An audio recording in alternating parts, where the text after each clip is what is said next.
Hello, welcome to week 5. I hope your week is going well. I hope you're still progressing well in the course. As always, reach out if you need anything. Let me know your thoughts or how things are going or anything that I can do to assist you as we go through the class. So glad you're here again in week 5. So last week we started with different types of businesses, different types of ways to own a business. Going through entrepreneurship and all the different sole proprietorship and limited liability corporation and partnerships and all that kind of good stuff. This week we're going to continue in that same vein, but we're going to focus on small business and the entrepreneurial spirit. I got it. That's a long word. Entrepreneurial. So let's talk about small business. And small business, again, can be any of those things that we talked about last week, right? It could be a partnership, it could be a sole proprietorship, could even be a limited liability corporation or partnership. That's not really the criteria for a small business. So there is a chart in the book, page 131, where they talk about industry group size standards. So those different types of businesses or industries are governed by this rule by the SBA for, I guess not really rule, standards by the SBA for what constitutes a small business in each industry. So it could be your revenue, it could be the number of employees, but it does not specify if it has to be a sole proprietorship or a limited liability corporation or partnership. So that's not the driving factor. It's your size, it's your employees, and it's your revenue. So those are the things that we're looking at to talk about a small business. So leading into that, then in section 5.1, they talk about the definition of a small business and what fields small businesses are concentrated in. So, of course, a small business is one that is independently owned and operated for profit and is not dominant in its field. Again, it doesn't say how it's owned, it just says independently owned. So it can be any of those forms of ownership, but it's independently owned. So it's not a franchise like we'll talk about later. It's independently owned, and it's not dominant in its field. So a couple stats. 28.8 million businesses in the country, 99.9% of them are small businesses. So the majority of businesses, obviously, vast majority of businesses in the United States are small, some sort of small business. 78.5% of new businesses survive for 1 year, so that's pretty good, 3/4, a little more. About 1/2 of all firms survive for 5 years, and about 1/3 survive for 10 or more years. So pretty good stats, really. 1/3 over 10 years maybe is a little daunting, but still fairly decent.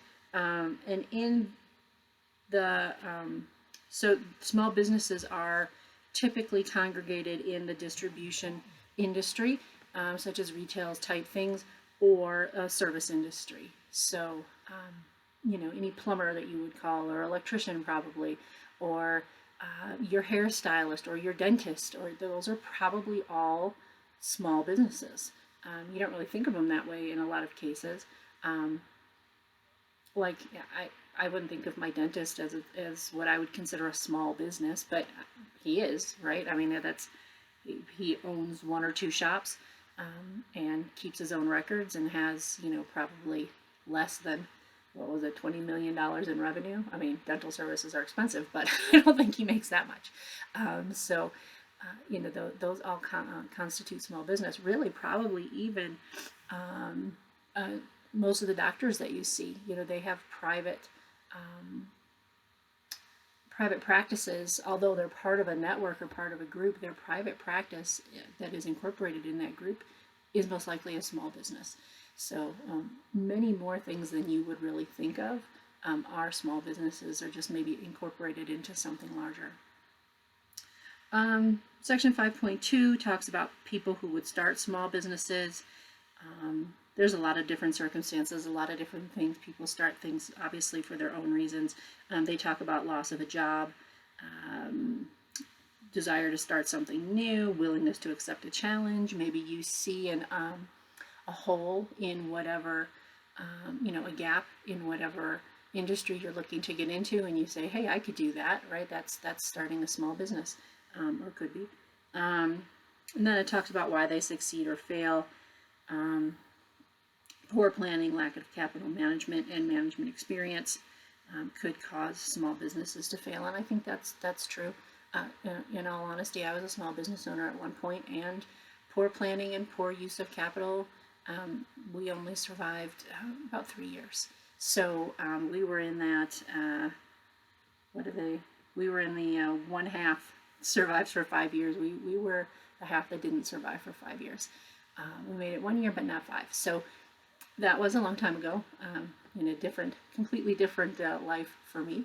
But that it does happen. So something to keep in mind if you're looking at going down a small business route or starting your own business route.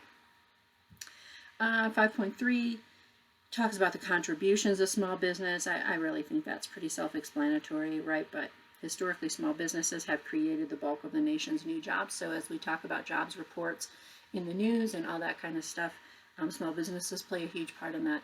Most of the time, the news focuses on major corporations, right? They talk about Google and Amazon and FedEx, or the big companies.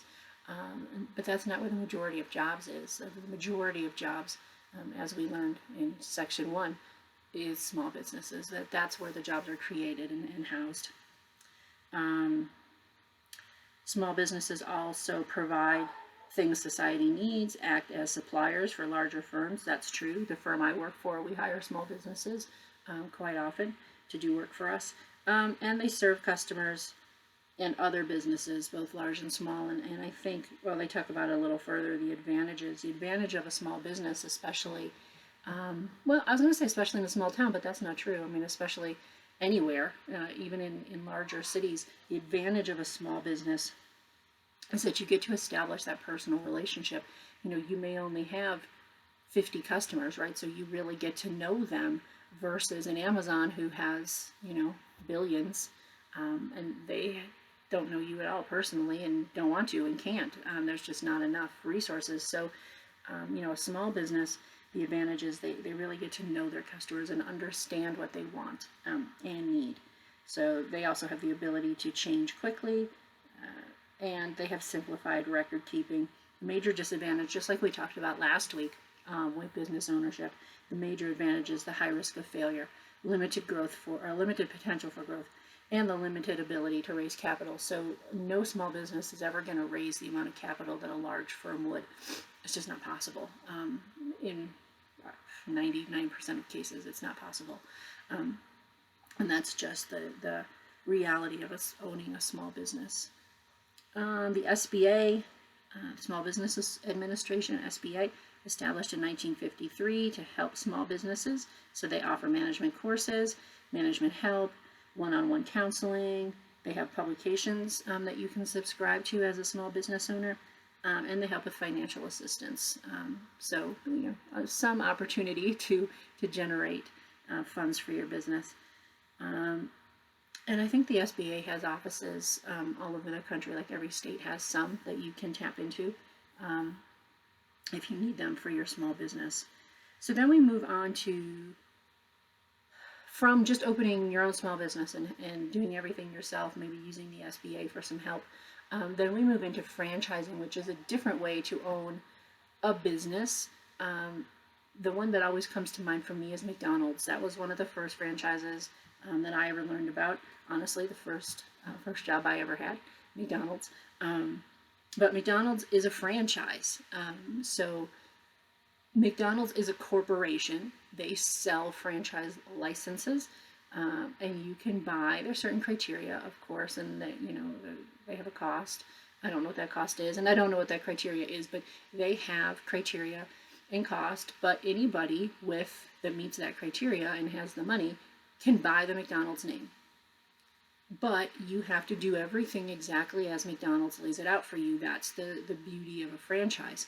You get to use their name. Everybody knows the McDonald's name, right? If you're on a road trip and you have a choice between Sally's Diner and McDonald's, you're most likely going to stop at McDonald's because you know what you are going to get there, right? That's the beauty of a franchise.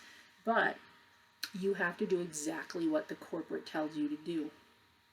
that's how they maintain their quality control. Everything is exactly the same. The book describes a franchise as a license to operate an individually owned business as though it were part of a chain. So McDonald's is not a chain, it's a franchise. There are many things that are. If you're familiar with like Denny's or Big Boy, they are a chain. There are some chain restaurants that are owned by the main company, but then they franchise also. So it could be either or. And you see, or I used to see at least, we had, where I used to live, we had a couple Denny's restaurants, and one was franchise owned and one was chain owned. And you could see the difference. There was a difference in their standards, let's say. So there was a difference there, but franchise is a license to operate as though you were part of a chain. Franchise provides the business name, the management skills, the method of doing business, and all the training. You do exactly what they tell you to do. The advantage of that is you can grow quickly in a well-controlled environment. You have minimal capital, right? You just buy in. That's what the franchise is, and then they provide you everything that you need. You get their distribution of products, and then you can open a business with limited capital and make use of the experience of others and sell to an existing clientele. Like I said, if you see the name that you know, you're more likely to go there. Even if you've not been to that particular establishment before, you have an idea of what it's going to be like.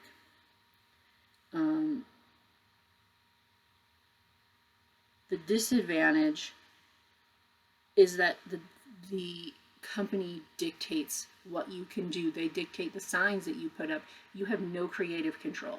You hire the people, you provide the money. That's it. The business does, or the corporation does everything else. So if you have the entrepreneurial spirit where you really want to put your own flair on something, a franchise might not be the right way to go, even though it's a simpler way to start. You get no creative control at all. The corporation does, and they get a percentage of your profits. So even though you pay in at the beginning, you're always paying in a little bit as you go through the process. So good stuff to keep in mind if you're considering opening or becoming part of a small business. These are all great things to keep in mind. So next week we're going to switch over from different types of businesses. We're going to switch over to management, which is that's what I love. So we'll talk a lot about management. My master's, my undergrad is in human resources, and my master's is in management and leadership. So that's a big deal for me, and I'm excited to talk about it. So I hope you all have a great week. And we will, again, always reach out if you have any questions, issues, want to talk about anything. Feel free to message me through the board, and we can set up some time to talk if we need to. So have a great week. Can't wait to reconnect again next week. Thanks. Bye-bye.